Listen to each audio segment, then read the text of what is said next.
नमस्कार दोस्तों, स्वागत है आपके अपने YouTube channel class to read में। दोस्तों आज का टॉपिक हमारा रहने वाला है बिहार स्पेशल के सीरीज में, जिसमें देखेंगे कि वहाबी आंदोलन, संथाल विद्रोह और मुंडा विद्रोह से कौन कौन से प्रश्न उत्तर मॉडर्न हिस्ट्री के इतिहास में बिहार से संबंधित बन सकते हैं। इसी कड़ी में हमने पिछली क्लास के वीडियो में 1857 की क्रांति बिहार के सापेक्ष में हमने सॉल्व किया था। तो चलिए शुरू करते हैं। तो सबसे पहला जो आंदोलन के बारे में प्रश्न उत्तर बन रहे हैं वह है वहाबी आंदोलन से संबंधित, जिसमें पहला प्रश्न है सीरत ई मुस्तकुम, रिसाल ई जिहाद एवं रिसाला ई हिजरत पुस्तिकाएँ संबंधित हैं। तो ये सभी पुस्तिकाएँ संबंधित है वहाबी आंदोलन से। तो ये ध्यान रखेंगे कि वहाबी आंदोलन से संबंधित है सीरत ई मुस्तकुम, रिसाल ई जिहाद एवं रिसाला ई हिजरत पुस्तिकाएँ। अगला जो प्रश्न है वहाबी आंदोलन से वह है वहाबी आंदोलन के प्रणेता सैयद अहमद के साथ अफगानिस्तान की यात्रा पर पटना के कौन सा वहाबी नेता साथ में गए थे। तो पटना की तरफ से जो गए थे वहाबी नेता वह थे इनायत अली एवं बिलायत अली। ये दोनों ही सैयद अहमद के साथ में अफगानिस्तान की यात्रा पर जाते हैं। अगला जो प्रश्न है वह है अंतिम मुगल सम्राट बहादुर शाह ने पटना के किस वहाबी नेता को अभिभाषण करने के लिए आमंत्रित किया था। तो वह थे बिलायत अली, जिनको बहादुर शाह की तरफ से आमंत्रित किया जाता है भाषण देने के लिए। तो आंसर हो जाएगा आपका ए, बिलायत अली को। नेक्स्ट है बिहार में स्वतंत्रता संग्राम में किस आंदोलन का महत्वपूर्ण स्थान है। ए, वहाबी आंदोलन, बी, अलीगढ़ आंदोलन, सी, अहमदिया आंदोलन, डी, उपरोक्त में से कोई नहीं। तो ऑप्शन के अनुरूप दोस्तों ध्यान रखेंगे कि वहाबी आंदोलन जो है वह बिहार के स्वतंत्रता संग्राम में आंदोलन के रूप में एक महत्वपूर्ण स्थान रखता है।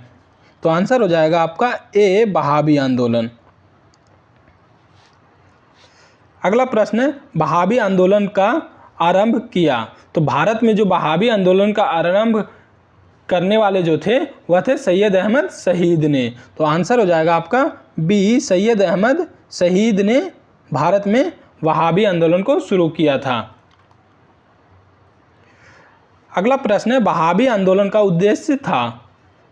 ए, सामाजिक तथा धार्मिक सुधार, बी, मुसलमान पर पड़ने वाले पाश्चात्य प्रभावों का विरोध, भारत में ब्रिटिश सत्ता की समाप्ति, डी, उपरोक्त में सभी।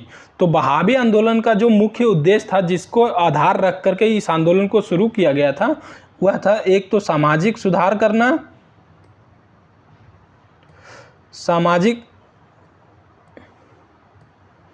सामाजिक सुधार करना, दूसरा था मुसलमानों पर पाश्चात्य शिक्षा जो प्रभाव था उसके विरोध में, और इसी के साथ में यह भी उद्देश्य था कि भारत से ब्रिटिश सत्ता को समाप्त किया जाए। तो आंसर आपका सभी हो जाएगा, क्योंकि ये सभी ही उद्देश्य वहाबी आंदोलन से संबंधित थे। अगला प्रश्न है वहाबी आंदोलन का मुख्य केंद्र था। तो वहाबी आंदोलन का जो मुख्य केंद्र था वह था बिहार का पटना जिला। तो आंसर हो जाएगा आपका सी, पटना था वहाबी आंदोलन का मुख्य केंद्र। नेक्स्ट है भारत में वहाबी आंदोलन के प्रवर्तक सैयद अहमद पटना कब आए थे। तो ये पटना आए थे 1821 ईस्वी के पास। अब ऑप्शन डी, 1821 ईस्वी के पास में ये पटना आते हैं। नेक्स्ट प्रश्न है 1830 के दशक में पटना केंद्र था। ए, गोदावरी विद्रोह का, बी, सन्यासी विद्रोह का, सी, संथाल विद्रोह का, डी, वहाबी विद्रोह का। तो 1830 के दशक के आसपास जो पटना केंद्र बना रहता है वह बना रहता है वहाबी विद्रोह का। आंसर हो जाएगा आपका डी, वहाबी विद्रोह का। अगला प्रश्न है पटना के अंतिम मुख्य वहाबी नेता कौन थे। तो पटना के जो अंतिम मुख्य वहाबी नेता थे वह थे अहमदुल्ला। ऑप्शन डी, अहमदुल्ला जो थे वह पटना के तरफ से मुख्य वहाबी अंतिम नेता थे। अगला प्रश्न है बिलायत अली की मृत्यु कब हुई थी। तो इनकी मृत्यु हुई थी 1854 ईस्वी में। ऑप्शन बी, बिलायत अली की मृत्यु हुई थी 1854 में। और ये ध्यान रखेंगे कि बिलायत अली जो थे वह थे इनायत अली के भाई।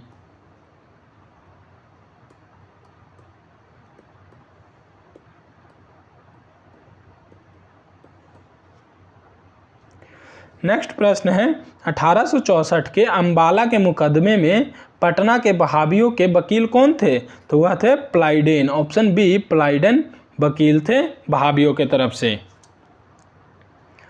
अगला प्रश्न है पटना के बहाबियों की शक्ति समाप्त हो गई। तो पटना में जो बहाबी आंदोलन एक मुख्य केंद्र था पटना, वहाँ पर जो मुख्य तौर पर बहाबियों की शक्ति जो समाप्त शुरू होती है वह अंततः आकर के 1870 से 71 ईस्वी के आसपास आकर के बहाबियों की शक्ति जो होती है वह समाप्त हो जाती है। नेक्स्ट प्रश्न है किस गवर्नर जनरल ने 1884 में शेष बचे बहाबी कैदियों की रिहाई करवाया था? तो यह करवाने वाले थे लॉर्ड रिपन ने। ऑप्शन डी लॉर्ड रिपन ने बाकी बचे बहाबियों कैदी थे जो थे उनको रिहाई करवाया था। अगला प्रश्न बहाबी आंदोलन के समय पटना का कमिश्नर कौन था? तो जब बहाबी आंदोलन पटना में एक केंद्र के रूप में पटना जो था, उस समय पटना के जो कमिश्नर थे वह थे William Taylor. Option C William Taylor थे पटना के कमिश्नर जब बहाबी आंदोलन अपने चरम पर था। नेक्स्ट विद्रोह है दोस्तों संथाल विद्रोह। अब देखते हैं संथाल विद्रोह से कौन कौन से प्रश्न बन सकते हैं। तो संथाल विद्रोह में पहला प्रश्न है वह है संथाल विद्रोह के नेता कौन थे? तो संथाल विद्रोह जो भागलपुर राजमहल के पहाड़ियों से शुरू होता है, तो इसके जो प्रमुख नेता के तौर पर उभरते हैं वह उत्तम कान्हू, जो कि संथाल विद्रोह के मुख्य नेता के रूप में उभरते हैं। अगला प्रश्न है संथाल विद्रोह की शुरुआत सिद्धू कान्हू के गांव भगनाडीही जो कि राजमहल सब डिवीज़न में आता है से हुई थी। तो जो संथाल विद्रोह की शुरुआत माना जाता है वह होता है 30 जून 1855 को। ऑप्शन बी 30 जून 1855 को संथाल विद्रोह की शुरुआत होती है राजमहल सब डिवीज़न से। अगला प्रश्न है संथाल विद्रोह 1855-56 का फैलाव था। तो जब 1855-56 ईस्वी के आसपास जब संथाल विद्रोह शुरू होता है तो इसका जो फैलाव मुख्य तौर पर था वह था बर्दवान से लेकर के भागलपुर तक के। ऑप्शन सी बर्दवान से लेकर के भागलपुर तक था, जो कि संथाल विद्रोह का गढ़ माना जाता है। अगला प्रश्न है कंपनी सरकार ने कब संथाल विद्रोह के क्षेत्र में मार्शल लॉ लगा दिया था? तो मार्शल लॉ जब कंपनी की तरफ से लगाया जाता है वह दिनांक था 10 नवंबर 1855 का। नेक्स्ट प्रश्न है किस विद्रोह के बाद भागलपुर प्रमंडल के अंतर्गत संथाल परगना जिले का गठन किया गया था? तो यह विद्रोह जो होता है वह संथाल विद्रोह के बाद भागलपुर प्रमंडल के अंतर्गत जो संथाल परगना था उसको एक अलग जिले के रूप में घोषित किया जाता है। तो आंसर हो जाएगा आपका संथाल विद्रोह के बाद। नेक्स्ट प्रश्न है 1855 में संथालों ने किस अंग्रेज कमांडर को हराया था? तो संथालों ने जो 1855 में हराया था वह हराया था ब्रिटिश अंग्रेज कमांडर थे मेजर बारो। ऑप्शन सी मेजर बारो को संथालों ने 1855 में हराया था। अगला प्रश्न है निम्न में से संथाल विद्रोह कब हुआ था? तो जो संथाल विद्रोह का वर्ष माना जाता है वह माना जाता है 1855 से 56 ईस्वी के।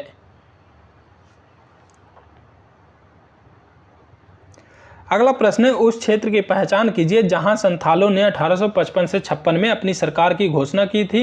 तो वह क्षेत्र है भागलपुर और राजमहल की पहाड़ियों के आसपास। ऑप्शन बी भागलपुर और राजमहल का क्षेत्र जो होता है वह संथाल विद्रोह के लिए मुख्य तौर पर माना जाता है।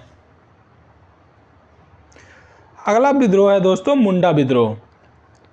तो मुंडा विद्रोह से जो प्रश्न बन सकते हैं वह है पहला प्रश्न उलगुलान विद्रोह किससे जुड़ा है? तो उलगुलान विद्रोह कहा जाता है बिरसा मुंडा का जो विद्रोह होता है मुंडा विद्रोह को ही उलगुलान विद्रोह के नाम से भी जाना जाता है। तो यह जुड़ा हुआ है बिरसा मुंडा से। ऑप्शन डी बिरसा मुंडा से उलगुलान विद्रोह जाना जाता है। और ये ध्यान रखेंगे कि उलगुलान विद्रोह को ही मुंडा विद्रोह भी कहा जाता है। नेक्स्ट प्रश्न है बिरसा मुंडा के गुरु कौन थे? तो बिरसा मुंडा के गुरु थे आनंद पांडे, ऑप्शन बी आनंद पांडे थे बिरसा मुंडा के गुरु। नेक्स्ट प्रश्न है, मुंडाओं ने विद्रोह खड़ा किया था। तो मुंडा विद्रोह जो हुआ था वह हुआ था 1895 में, ऑप्शन डी 1895 में मुंडा विद्रोह। अगला प्रश्न है, बिरसा मुंडा का कार्य क्षेत्र कौन सा था। तो बिरसा मुंडा का जो कार्य क्षेत्र होता है वह झारखंड के रांची क्षेत्र होता है। तो ऑप्शन है बी रांची जो है वह बिरसा मुंडा का कार्य क्षेत्र था। अगला प्रश्न है, बिरसा मुंडा को सोते हुए पकड़ा गया था। तो बिरसा मुंडा को जो सोते हुए पकड़ा गया था वह पकड़ा गया था 3 फरवरी 1900 को, जब बिरसा मुंडा सो रहे होते हैं और उसी समय इनको पकड़ लिया जाता है। तो आंसर हो जाएगा आपका सी 3 फरवरी 1900 को बिरसा मुंडा को सोते हुए पकड़ा गया था। नेक्स्ट प्रश्न है, श्री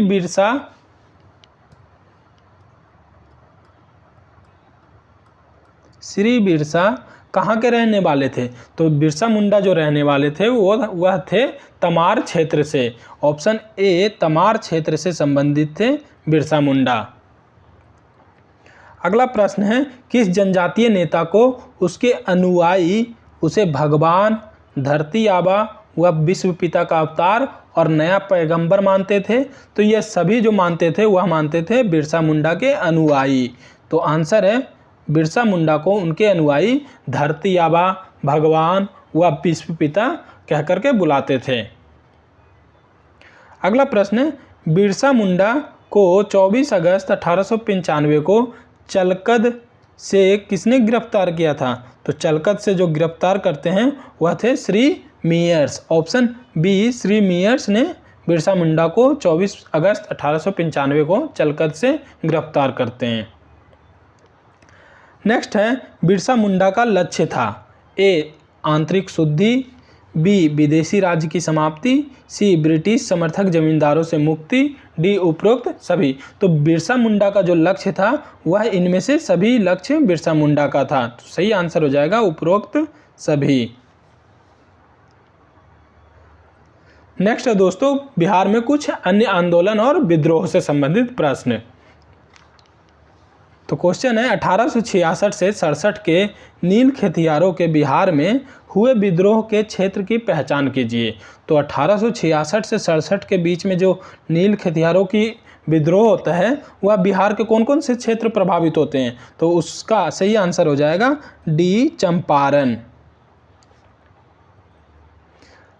नेक्स्ट प्रश्न है, मुंगेर का बहिया ताल विरोध का उद्देश्य था। तो इसका उद्देश्य था बाकस्त भूमि की वापसी की मांग। यहाँ पे आपका हो जाएगा बाकस्त। तो सही आंसर हो जाएगा ए बाकस्त भूमि की वापसी की मांग थी बहिया ताल विरोध का उद्देश्य। अगला प्रश्न, 1936 में बिहार में जमींदार के सत्वाधिकार नीति के विरोध जो आंदोलन चलाया गया था वह आंदोलन कौन सा नाम से जाना गया था। तो वह जाना जाता है बच्छ आंदोलन से, ऑप्शन सी बच्छ आंदोलन। अगला प्रश्न है, बिहार का कौन सा क्षेत्र 1770 से 71 ईस्वी के पास सन्यासी विद्रोह का केंद्र था। तो जब 1771 ईस्वी के आसपास सन्यासी विद्रोह होता है तो बिहार का जो क्षेत्र प्रभावित होता है वह जो केंद्र के रूप में था पूर्णिया जिला। तो सही आंसर हो जाएगा आपका बी पूर्णिया जिला सन्यासी विद्रोह का बिहार में केंद्र रहता है। दोस्तों आज के संथाल, मुंडा और बहाबी आंदोलन से संबंधित जो लास्ट प्रश्न है वह है, बिहार में नोनिया विद्रोह जो 1778 से 1800 के मध्य हुई थी के दौरान निम्न में से कौन सा जिला प्रभावित हुआ था। तो वह प्रभावित जिला था सारण जिला, वैशाली जिला और पूर्णिया जिला। ये सभी प्रभावित होते हैं जो नोनिया विद्रोह होता है 1778 ईस्वी से 1800 के मध्य में। तो सही आंसर हो जाएगा आपका उपयुक्त सभी। तो दोस्तों आज के वीडियो में हमने संथाल, मुंडा, बहाबी और अन्य जो कुछ आंदोलन हुए थे उससे संबंधित बिहार के पर्सपेक्टिव में प्रश्न उत्तर सॉल्व किए हैं। तो आज के वीडियो में इतना ही, धन्यवाद।